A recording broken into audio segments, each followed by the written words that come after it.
warahmatullahi wabarakatuh.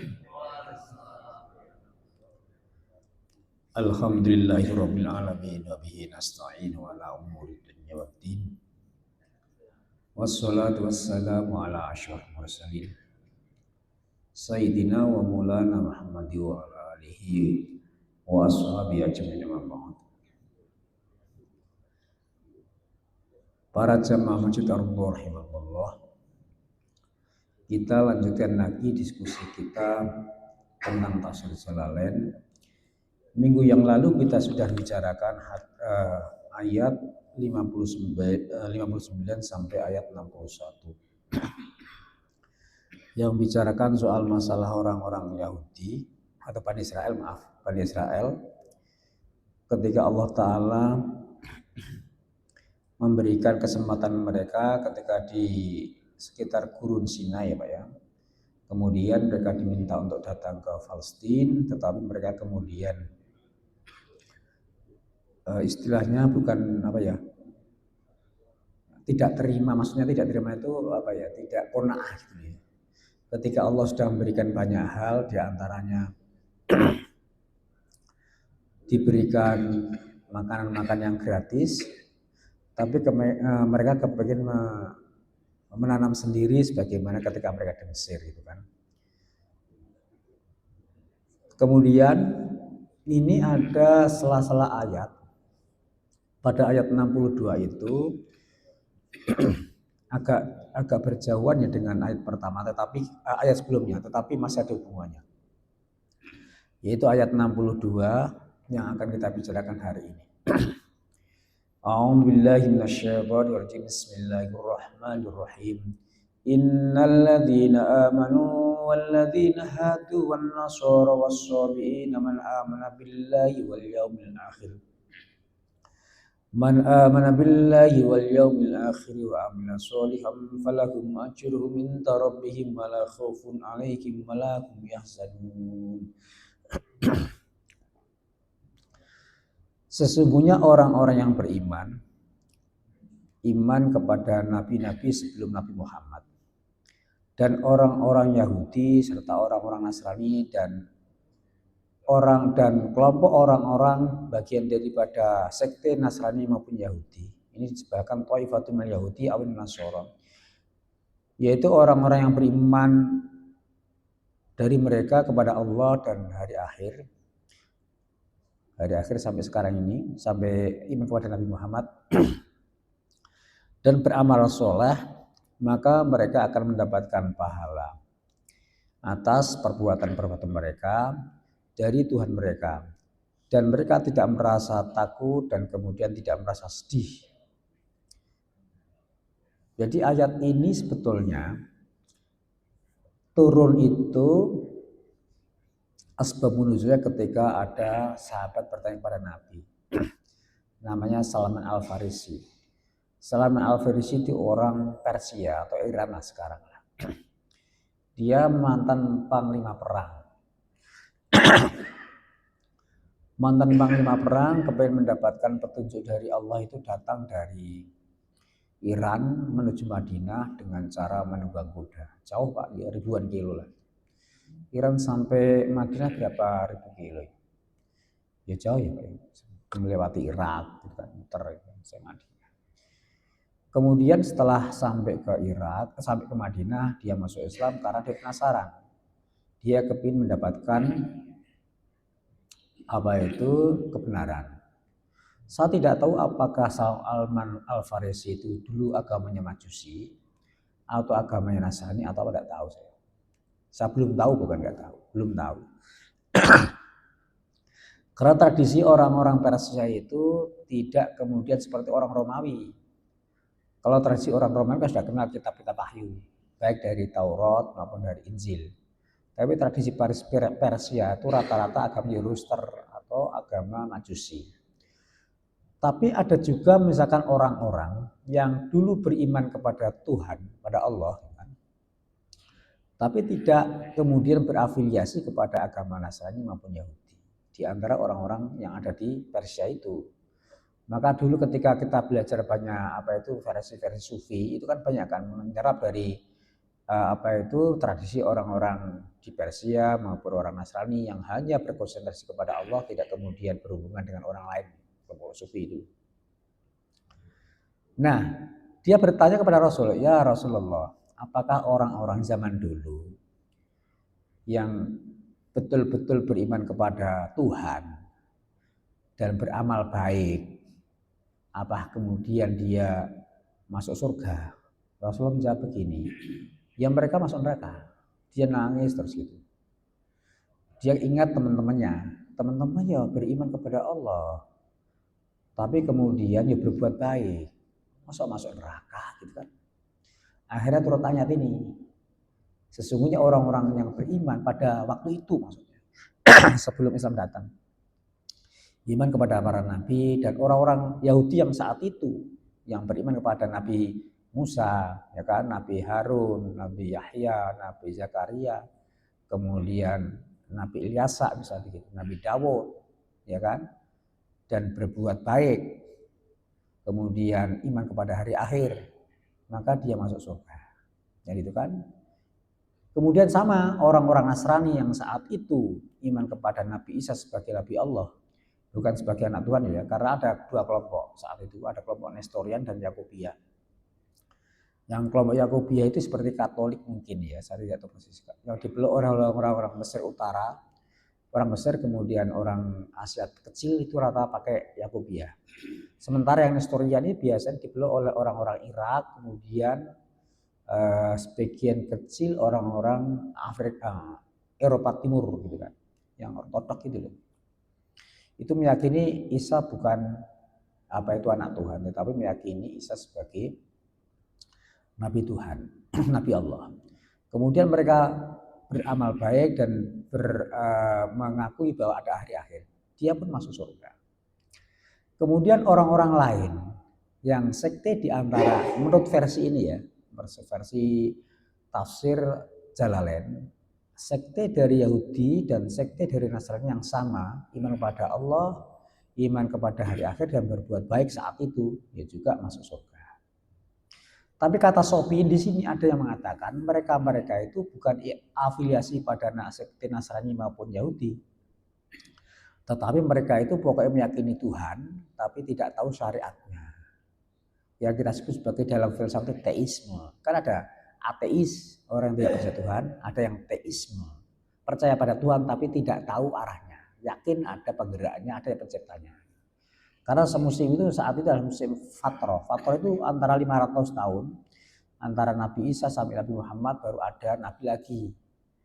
Nah, pada masa fatroh inilah Allah memberikan ampunan bagi mereka yang berbuat baik, ya kan, begitu. Masa fatroh ini kan lama Pak, antara 1 Masehi sampai 571 Masehi, 500 tahun lamanya. Itu tidak ada Nabi, Allah tidak mengutus Nabi. Selama ini kan enggak, begitu meninggal Nabi baru, terus urut gitu. Mulai Nabi Adam terus sampai kira-kira Nabi Isa. Nah, mulai Nabi Isa sampai Nabi Muhammad itu vakum, tidak ada Rasul, itu 500 tahun suenya Pak. Disebut sebagai masa fatroh. Dalam masa fatroh ini terserah Allah akan mengampuni mereka yang tidak beriman atau bagi yang terserah. Nah, kemudian ada pertanyaan, agak nyerikan juga, ada yang mengatakan bahwa orang tua Nabi Muhammad masuk neraka. Nah, itu yang menurut saya kok kurang ajar, tidak sopan masuk digitukan. Bahkan mengatakan kafir itu, karena ada banyak di YouTube itu yang mengatakan Nabi pernah ditanya oleh salah seorang sahabat, ditanya, apakah orang tua saya masuk neraka ya Rasulullah? Gitu kan? Rasul mengatakan, iya. Termasuk bapak jenengan? Nah, Rasul, iya. Gitu aja Rasul supaya menenangkan yang bertanya. Tapi apa ya pantas? Misalkan orang tua Rasul kita katakan kafir, kan ya pantas, tidak sopan. Ya. Meskipun kiai loh Pak, sing ngomong bijak-bijak, kan sering di YouTube itu. Dia terkenal dan dia alumni itu Timur Tengah juga. Segitunya, ini tidak sopan menurut saya. Kayak ngomong sama orang tua kita, mohon maaf ya. Misalkan ada orang berbeda agama antara anak sama bapaknya. Apa bapaknya dikatakan kafir kamu rokok begitu? Itu ya tidak sopan. Apalagi Nabi yang kita muliakan, kita hormati, kita ikuti, masuk wong Tuhan dikatakan kafir masuk neraka. Menurut saya kok sangat-sangat tidak sopan. Kembali ke sini.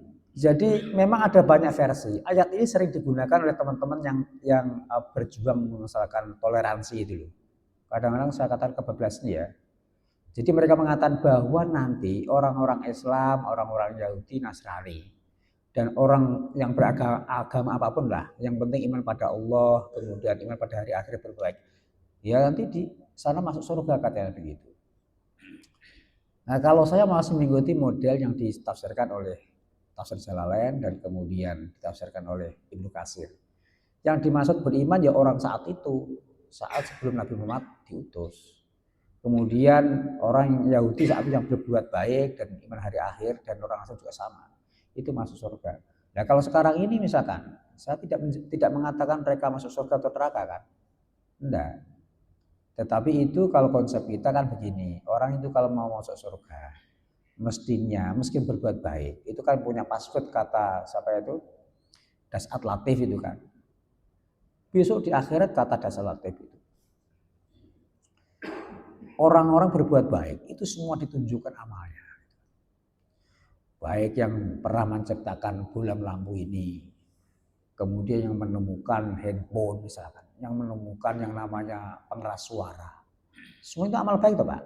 Karena digunakan orang menjadi baik, termasuk yang menemukan Facebook, menemukan apalagi WA dan lain sebagainya. Itu kalau itu kan barang mati tapi digunakan baik dapat pahala kan. Itu ditunjukkan al baik. Tetapi karena mereka tidak punya password untuk buka kunci, maka tidak bisa masuk surga. Karena begitu. Kuncinya apa? Di dalam Islam kan jelas. Miftahul jannah la ilaha illallah gitu kan.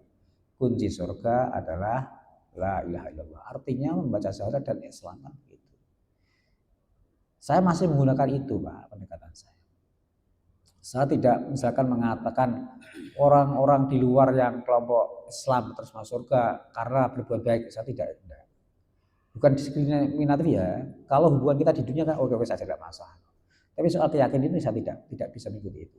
Toh ada ayat yang mengatakan begini. Hal suwibal kufaru bakanu yafkun.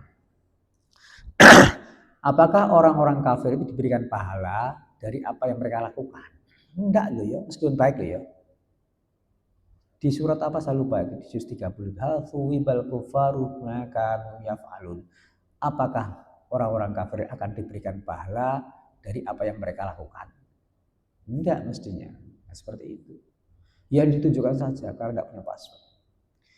Nah, saran saya ya ikuti apa yang disampaikan oleh Tafsir Jalalain atau Ibnu Katsir yang paling gampang. Bukan kemudian kita mengatakan mengolok-olok enggak. Kalau hubungan di dunia baik-baik saja kita sama siapapun lah, gitu kan. Enggak masalah. Yang penting tidak sesama tetangga ramai itu. Seperti kasus di Malang kemarin itu. Ya Mim itu loh dosen UIN Maliki sampai sekarang ramai terus itu. Ya karena tetangga gitu kan. Ini pada muslimin loh Bapak. Kadang-kadang saya tidak enak karena saya merasa orang UIN gitu. Kiai Mim itu kiai dan dia mengatakan hafal Quran. Gara-gara bertengkar sama tetangganya, dia keluar dari PNS sekarang. Belum selesai saling melapor, maka jangan saling melapor menurut saya. Diselesaikan baik-baik dengan tetangga, dengan teman. Menurut saya itu lebih wise ya kan. Karena kita hidup bersama terus, bernafas di sini, hidup di sini gitu loh. Itu pendapat saya. Monggo nak misalkan tidak ya terserah. Wa idh akhadna mitsaqakum wa rafa'na fawqakum tur khudhu ma atainakum bi quwwati wadhkuru ma fihi la'allakum tattaqun. Kemudian Allah mengingatkan juga kepada orang-orang Bani Israel. Tadi kan tadi seolah-olah kan penyela. Seolah-olah penyela. Kok ini dibahas lagi masalah orang-orang Bani Israel. Jadi gini, wadhkur idh akhadna. Ingatlah ketika kami Allah maksudnya mengambil mitsaqakum ing janji kalian, pada janji kalian. Ahdakum bil amali ma fit Taurat. Janji orang-orang Bani Israel itu mau mengimani memegang kitab Taurat gitu kan. Kemudian warafa'na fawqakum tur. Kemudian kami mengangkat di atas kalian itu gunung Tursina. Ay al jabala iktala'nahu min aslihi alaikum bima abaitum qulaha wa qulna gitu kan. Kami mengangkat gunung Tursina di atas kalian. khudzu ma atainakum biquwah. Peganglah kuat-kuat apa yang kami berikan pada kalian. Maksudnya itu tadi kitab apa itu? Kitab Taurat.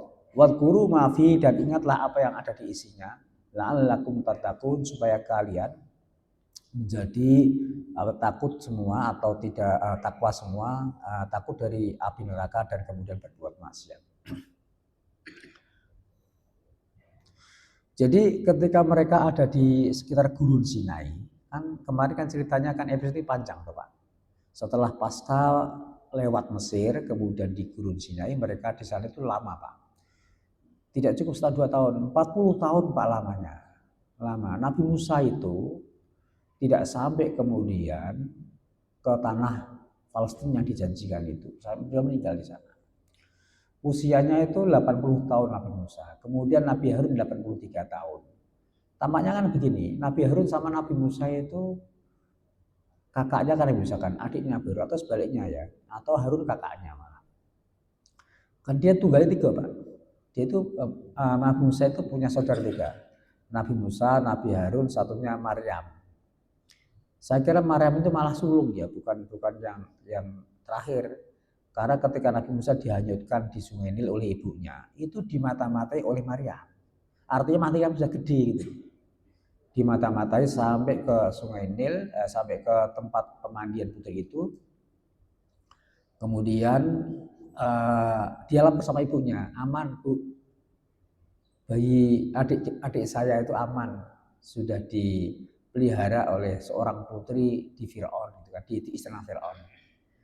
Ibunya kan menangis terus Pak, berkali menangis setelah melahirkan itu, kemudian ibunya itu merasa anak nangis terus. Nah, suatu kali Nabi Musa itu bayi, itu kan zaman dulu kan nggak seperti zaman sekarang kan, diberikan susu sapi gitu kan, diminumi tidak mau, dimakan tidak mau, terus di hire ibu-ibu cantik-cantik gitu kan, untuk memberikan ASI juga tidak mau, menolak. Tiba-tiba dibuka sayembara, siapa yang bisa memberikan susu bayi yang di istana ini akan mendapatkan hadiah. Ibunya Nabi Musa tahu, dia datang. Begitu datang, kemudian anak itu mau disusui Nabi Musa. Ya ibu ide ya gelem mesti. Kalau kita kan enggak ya, ibu isopo pun ya gelem memang minum saja. Enggak. Itulah ceritanya Nabi Musa seperti itu. Akhirnya gede di istana Firaun, kemudian setelah beliau dewasa, ya kan, melawan Firaun dan nyebrang di Palestina itu tanah dijanjikan tadi. Nah, di hutan Tih atau di sekitar Tih itu, Gurun Tih, itu lamanya 40 tahun. Nah, saat 40 tahun itulah umatnya atau kaumnya ya ada yang berbuat ulah lah. Berbuat ulah, di antaranya kemarin itu saya sampaikan, membuat anak sapi, kemudian mulutnya dijejeli tanah yang diinjak oleh Nabi Malaikat Jibril yang bisa bicara. Terus kemudian berpaling dari kitab Taurat. Orangnya bagusnya lagi, ragil sholat peneh. Mereka tidak sholat, ya kan? Kan gini ya Pak, nabi-nabi terdahulu sampai sekarang, sampai Nabi Muhammad maaf. Ajarannya yang paling samakan 3. Pertama adalah selain tauhid ya, ada sholat, ada zakat, ada puasa. Soal caranya berbeda-beda kan, nanti kan syaratnya berbeda. Seperti apakah zaman Nabi Musa, Nabi Ibrahim, Nabi Musa, Nabi Sulaiman sholatnya podo kita? Enggak, beda Pak, syariatnya beda. Nah kemudian jenengan mungkin bertanya, loh kalau Nabi Muhammad katanya sholat itu kan pakai dari Allah ketika Isra Mi'raj. Sebelum Isra Mi'raj apakah Nabi sholat? Iya Nabi sholat. Pertanyaan kita, apakah sholatnya seperti kita ini? Para ulama berbeda pendapat. Ada yang mengatakan tidak. Sholat itu artinya doa. Doa apa isinya? Ya baca tasbih, baca tahmid, takbir itu. Maka berbeda-beda kalau Nabi Sulaiman sholatnya berdiri terus, berdiri terus. Sampai beliau meninggal, arti karena dianggap para tentara itu, ya para tentara yang menjaga istilah pas pampresnya lah gitu kan, dianggap sholat. Ternyata beliau meninggal karena berdiri terus begitu. Nah, apakah Nabi Muhammad dulu sholatnya sebelum Isra Mi'raj apa seperti itu? Banyak ulama berbeda pendapat. Tadi saya sampaikan ada cukup duduk baca tasbih tanpa ruku, ada yang mengatakan berdiri tanpa ruku gitu kan. Wakilah enggak, ada yang mengatakan seperti kita ini cuma 2 rakaat. Pagi 2 rakaat, sore 2 rakaat. Tidak ada sholat zuhur, enggak. 2 kali pagi sama sore dong. Sebelum mendapatkan informasi Isra Mi'raj. Nah, setelah Isra Mi'raj itulah kemudian bagus seperti yang kita lakukan kan. Subuh 2 rakaat, zuhur 4 rakaat, asar 4 rakaat, maghrib 3 rakaat, isya 4 rakaat. Itu aja.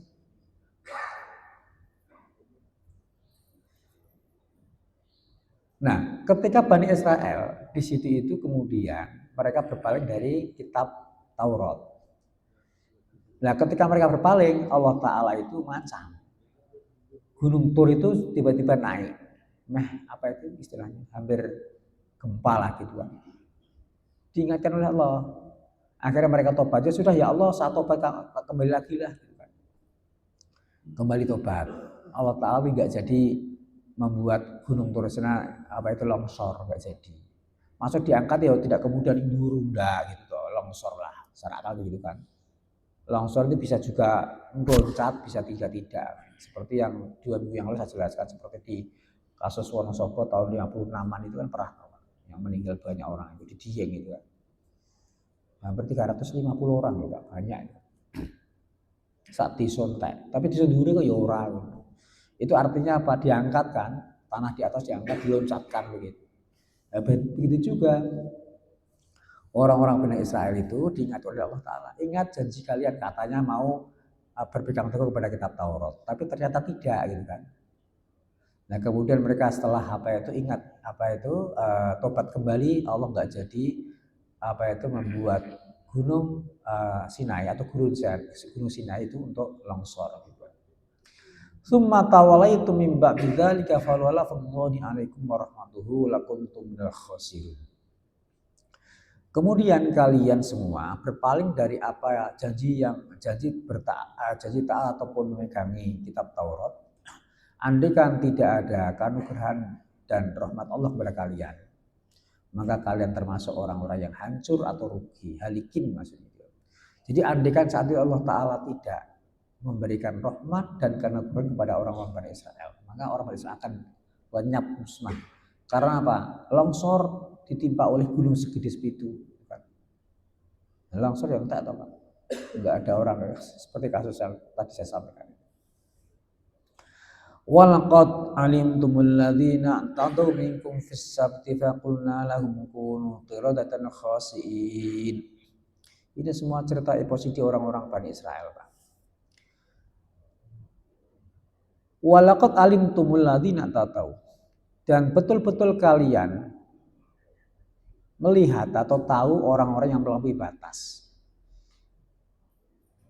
Di antara kalian pada hari Sabtu, kemudian kami Allah mengatakan pada kalian, jadilah kalian menjadi kera-kera yang kemudian jauh dari rahmat Allah Subhanahu wa Ta'ala. Jadi gini, di situ juga sama. Kan diingatkan oleh Allah Ta'ala bahwa orang-orang Bani Israel seperti itu, ngeyelan gitu kan. Ya sampai sekarang. Saat itu kemudian peristiwa tidak satu kali, dua kali, banyak Pak. Ini banyak episode. Di samping mereka tidak taat kepada Nabi Musa dan kemudian tidak berpegang pada kitab Taurat. Pas hari Sabtu kan hari yang dianggap sebagai hari mulia kalau umat Islam Jumatan. Mereka tidak mau Jumatan istilahnya, Sabat lah sekarang. Istilahnya kalau kita tidak mau Jumatan. Pas waktu Jumatan ya malah pada mancing. Ini ceritanya begitu. Mereka pas hari Sabtu itu malah pergi ke pinggir laut mancing. Ya mancing loh Pak, mancing. Tidak mau Jumatan, tidak mau Sabtunan itu. Maka kemudian ketika mereka-mereka yang tidak mau apa itu Sabtunan atau Jumatan itu, kemudian di istilah kalau bahasa Jawa di Sabtu lah kan, dijadikan Allah menjadikan kera. Jadi mereka-mereka yang tidak mau taat jadi kera. Nah kemudian apa kera itu hidup sampai terus enggak, hanya 3 hari setelah jadi kera meninggal mereka. Jumlahnya banyak Pak, tidak 1 2. Nah, seperti kita beling-beling gitu kadang-kadang. Kadang itu yang beling juga atau kita itu, termasuk saya juga itu. Waktu Jumatan, kalau apa itu sudah antri kayak melayu-melayu gitu kan. Apalagi mahasiswa itu kadang-kadang saya agak marah juga. Terus Aldan itu semeh komat, cedek turun di pondok gitu kan. 20 ayat melayu. Ya kayak begitu itu ya tidak benar juga. Karena kalau nggak kita biasakan, kita itu malas gitu kan. Maka perlu kebiasaan, jamaah itu kebiasaan loh Pak, jamaah, kemudian apa itu puasa dan lain sebagainya perlu kebiasaan. Tapi kalau nggak pembiasaan ya biasanya itu kan motifnya macam-macam. Maka perlu dibiasakan, termasuk itu tadi Jumatan itu. Dibiasakan tepat waktu maksudnya. Sampai kadang-kadang Pak Bagus koyak-koyak tengah kosong, buri. Jumatan kan harusnya kan yang etikanya yang berangkat yang pertama kan mendapatkan onta, Nabi bisa begitu tuh ribetnya. Nanti baris kedua mendapatkan apa itu sapi itu kan. Terakhir mendapatkan telur kan gitu. Itu kan merupakan apa? Ribet gitu kan. Maka dari etikanya Jumatan itu berangkat lebih awal. Kalau di desa itu ya apa? Kalau di desa saya tuh awal jam-jam setengah 11 sudah baca ke masjid. Nah kalau di sini nggak tahu ya saya maklum karena mereka para pekerja ya mungkin agak mepet waktunya. Tetapi kan harusnya yang lubang di depan ditempati, bukan kemudian cari tempat yang jauh, enggak. Segera begitu. Oleh karena itu yang paling pagi, yang paling depan ya dapat pahala banyak dibanding yang belakangan. Apalagi wis meh komat belakangan itu. Ya untuk kewajiban gugur itu aja. Ya semua tergantung hati dan Allah sendiri yang memberikan reward ya, tetapi kan bisa diukur secara empirik. Nah, pada hari Sabtu sebagai kewajiban orang-orang Bani Israel untuk Jumatan misalkan, ada yang sengaja tidak Jumatan, malah mancing ini pinggir laut. Ini di episode kitab lain Pak, itu mancing mereka, mancing. Karena pas hari Sabtu itu iblis menggoda. Iwa atau ikannya banyak, tidak seperti hari-hari biasa. Jadi kalau pas hari Sabtu itu ikan banyak dan mudah ditangkap dibanding hari Jumat, hari Senin, Selasa, Rabu itu. Nah itu kan tergoda orang-orang daripada Jumatan, daripada Sabtunan yang mending ning laut to. Jiku iwa, gampang banget. Nah itu mereka dapat banyak. Kemudian Allah Ta'ala itu kan ya murka kepada mereka. Dijadikan keras selama 3 hari terus mati. Nah, itu kan sebagai apa? Warning supaya tidak diikuti. Ayat selanjutnya adalah ini dikatakan mub'idina fakunu wa halaku ba'da talahati ayamin. Mereka hancur dalam keadaan mati setelah 3 hari itu. Faj'alnaha nakala lima baina yadayha wa ma khalfaha wa mu'idal lil muttaqin. Maka kami jadikan siksa itu kepada mereka sebagai peringatan, sebagai toladan kan terhadap apa yang diantara apa siksa pada hari itu dan orang-orang selanjutnya dan sebagai ibrah bagi orang-orang yang bertakwa. Nah gini, jadi kejadian-kejadian tadi seperti seluruh kejadian di Bani Israel itu bukan kemudian cerita mati, tapi cerita hidup yang dapat kita ambil suri toladan, gitu maksudnya. Andai kan misalkan Allah sampai sekarang kalau kita berbuat jahat tidak kemudian dibiarkan cash. Itulah keutamaan umat Muhammad. Jadi umat Muhammad itu memang berbeda dengan umat terdahulu. Kalau umat terdahulu misalkan berbuat jahat langsung dibayar cash Pak. Jahat hari ini cash pokoknya. Coba cerita Nabi Soleh, Nabi dan kaum Samud dan kaum Ad. Kemudian cerita Nabi Lot, cerita Nabi Nuh kan dibayar cash semua Pak. Begitu dia beriman pada Nabi Nuh, banjir selesai. Ya kan begitu. Begitu tidak iman kepada Nabi Lot, langsung apa itu ada gempa bumi dan badai gitu kan. Tidak beriman kepada Nabi Soleh, terjadi apa? Likuifikasi bumi di Yaman itu kan. Di Yaman itu kan pernah diputar balikkan sehingga dikeruk ke bawah itu sekitar 200 meter dari sedimen itu pernah ada kota mati, kota lama. Itu kota-kota tinggalan zaman dulu kan. Saya kira banyak kota-kota yang tertimbun tanah ya banyak ya di antaranya itu. Atau kalau tidak yakin ya nonton film Pompeii lah. Di Italia itu pernah toh tsunami toh. Itu dibalikkan sama. Jadi jangan dikira cerita mati, itu cerita hidup. Kita supaya apa? Mengambil ibrah, mengambil pelajaran dari masa lalu. Saya kira gitu. Lah kok zaman Nabi Muhammad gak cash, ya ono sing cash ora. Nek kebangetan ya cash toh, Pak. Ada yang cash, yang kebangetan. Yang tidak kebangetan ya ora, ditunda, jangan-jangan mereka mau bertobat gitu kan. Maka disyukuri, itulah kelebihan umat Muhammad, tidak kemudian dibayar cash. Dalam pengertian kalau kita berbuat jahat langsung mendapatkan siksa enggak. Ini ditunda, mungkin mereka itu mau tobat sekarang atau nanti. Kan begitu. kira-kira. Nah, jadi apa yang terjadi saat itu dan nanti terjadi saat itu sebagai apa? Sebagai pelajaran bagi orang-orang yang bertakwa. Ini sudah cerita lain lagi. Wa qala Musa liqaumihi ya qaumi maaf. Wa qala Musa liqaumihi innallaha ya'murukum an tadbahu baqarah qalu atattakhiduna huzwa. Qala a'udzu billahi an akuna minal jahilin. Kita baca satu ayat lagi, Pak ya. Cerita episode lagi, Pak. Masih ada peristiwa yang lain. Ceritanya begini, suatu kali ada orang kaya raya tapi tidak punya anak. Tapi dia mengangkat keponakannya sebagai anak angkat lah, gitu kan. Kemudian dia itu dibunuh oleh keponakannya sendiri supaya dia mendapatkan warisan. Terus pura-pura tanya kepada Nabi Musa, nanti panjang ayat apa itu ayat itu. Tapi saya awali. Pura-pura tanya kepada Nabi Musa siapa pembunuhnya. Kalau zaman sekarang ya banyak bisa menjadi detektif ya Pak, atau intelijen. Ya, saat itu kemudian Nabi Musa menjawab, ya kan? Innallaha ya'murukum an tadbahu baqarah. Qalu atattakhiduna huzwa. Ketika Nabi Musa memberikan penjelasan ya kepada kaumnya, Allah Ta'ala itu malah menyuruh ini menyembelih sapi. Mereka malah bingungnya kayak, lu sama nih serius apa tuh ya? At-takhidul huzwa itu maksudnya, sama nih serius apa jawab gitu. Wong saya tuh mau mencari siapa pembunuh paman saya kok. Malah saja bari kon menyembelih sapi, kan guyon gitu kan. Digitu kan. Terus mereka mengatakan, terus Nabi Musa mengatakan, qala a'udzu billahi an akuna minal jahilin gitu kan.